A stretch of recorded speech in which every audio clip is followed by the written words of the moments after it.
अशी ही संतांची परंपरा आपल्या महाराष्ट्रात नव्हे भारतामध्ये सुरू झाली आणि या साधू संतांनी खरा धर्म आपल्याला सांगितला. खरा धर्म असा सांगितला. सावता महाराजांचं एक वाक्य फार आपल्यासाठी आजच्या काळामध्ये फार महत्वाचं आहे. सावता महाराज काय म्हणतात पहा, स्वकर्मी भावे रत मोक्ष मिळे हातोहात.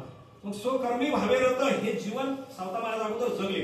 आपल्या सर्वांना माहितीये की सावता महाराजांचं गाव पंढरपूर पासून 12 मैलावर आहे. फक्त 12 मैलावर. आरण हे गाव पंढरपूर पासून 12 मैलावर आहे.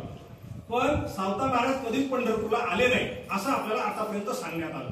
पण आता आम्ही आमचे मित्रमंडळी आरणला जाऊन आलो मागच्या महिन्यामध्ये. तर सावता महाराज पंढरपूरला का गेले नाही हे आपण कधीच कोणाला विचारलं नाही किंवा कोणी आपल्याला सांगितलं पण. का गेले नाही कधी प्रश्न आपल्याला कधी पडतो का गेले नसेल सावता महाराज? ते तो निश्चिम भक्त होते विठ्ठलाचे. त्यांच्या हृदयामध्ये विठ्ठल दिसतो. आहे ना तो फोटो पाहता आता आपल्या फोटोमध्ये सुद्धा इथं दिसतंय. दुर्दैव आहे पहा. म्हणजे किती तुम्हा आम्हाला सांस्कृतिक गुलाम करण्यासाठी जे समाज नेहमी धडपडतो आणि आपल्या टाळूवर जर लोणी खाणं ते म्हणतात ना, तुम्ही जुनी लोक म्हणतात ना, माझ्या माता माव्या म्हणतात ना टाळूवरचं लोणी खाणं, तशातला प्रकार कोण करते हे आपल्याला समाजाला आपल्या या लहान मुलांना सुद्धा सांगणं गरजेचं का. पहा त्या सावता महाराजांच्या फोटोकडे पाहा. त्यांच्या हृदयामध्ये कोण दिसतंय तुम्हाला? नीट खरं सांगा. नीट फोटो पहा. आधी कोणता आहे? अगोदर कोणता होता आता कोणता आहे?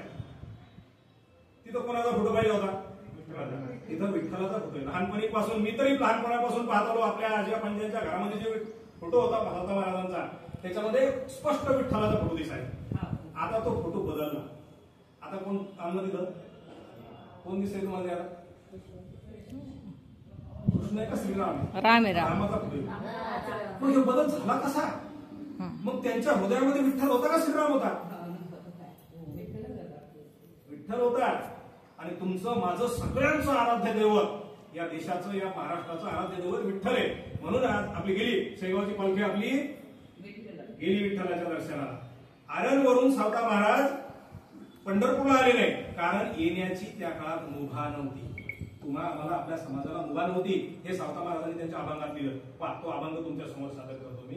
तो अभंग असा आहे की माझी हीन याती माझी हीन याती तुम्ही उदार श्रीपती तुम्ही उदार श्रीपती नका देऊ भक्ती मुक्ती. शब्दांकडे ध्यान ठेवा. नका देऊ भक्ती मुक्ती माझी परिसावी विनंती. सावता महाराज म्हणून राहिले माझी परिसावी विनंती.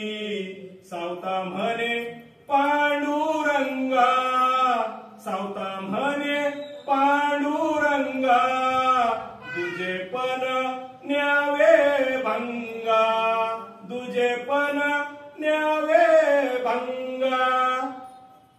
काय म्हणतात सावता महाराज विठ्ठलाला की विठ्ठला हा जो भेदभाव माझ्यासोबत होतोय हा भेदभाव संपव.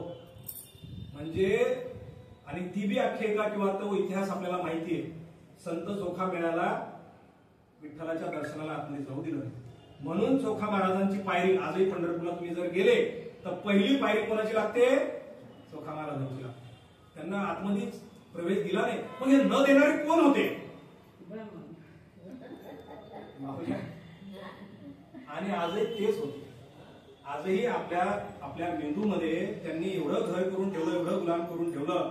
मी तर तुमचं सर्वांचं कौतुक करेल अभिनंदन करेल.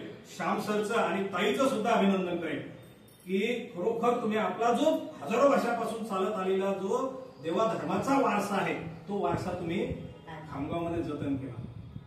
हे गरजेचं आहे.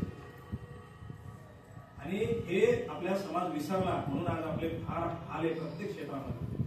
आम्ही सिंदखेड राजाला राहतो. आमच्यापासून जालना म्हणजे मराठवाडा